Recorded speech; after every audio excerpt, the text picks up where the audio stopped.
বিভিন্ন সোর্স থেকে যেটুকু জেনেছি এবং কেন্দ্রীয়ভাবে আমাদের যে নির্বাচনী সেল আছে ওখান থেকে জেনেছি সারা দেশের জেলা পর্যায় থেকে কনস্টিটিউয়েন্সি ওয়াইজ আমরা যে ফলাফলগুলো বেসরকারিভাবে কালেকশন করেছি গণমাধ্যমের বন্ধুদের মাধ্যমে, সংবাদ মাধ্যমের মাধ্যমে, আর যেগুলো জানতে পেরেছি তাতে বিএনপি 2/3 বেশি মেজরিটি নিয়ে ইনশাআল্লাহ জাতীয় সংসদে যাবে।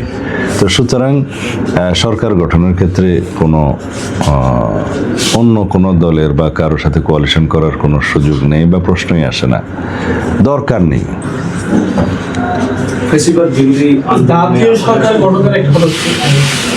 না, আমরা সেই জাতীয় সরকার গঠন করার ক্ষেত্রে আমাদের একত্রিতভাবে উল্লেখ করেছি যারা আমাদের সাথে ফ্যাসিবাদ বিরোধী গণতান্ত্রিক আন্দোলনে যুগপৎ আন্দোলনের শরিক ছিল তাদেরকে সাথে নিয়ে নির্বাচন করা, এবং যদি ফ্যাসিবাদের পতন হয় তখনকার ভাষ্য বলছি, তখন সবাই মিলে ঐক্যমতের ভিত্তিতে জাতীয় সরকার।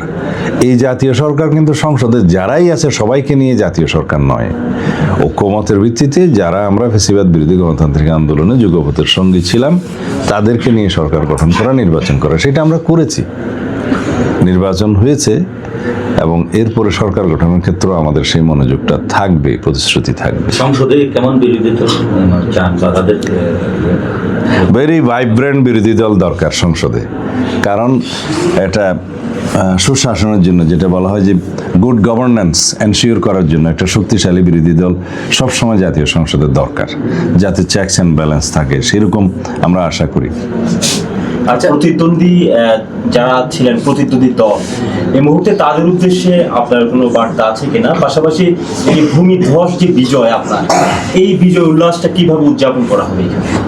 আমরা কোনো বিজয় উল্লাস করব না, আমাদের দায়িত্ব অনেক বেশি, কর্তব্যের বোঝা অনেক বেশি।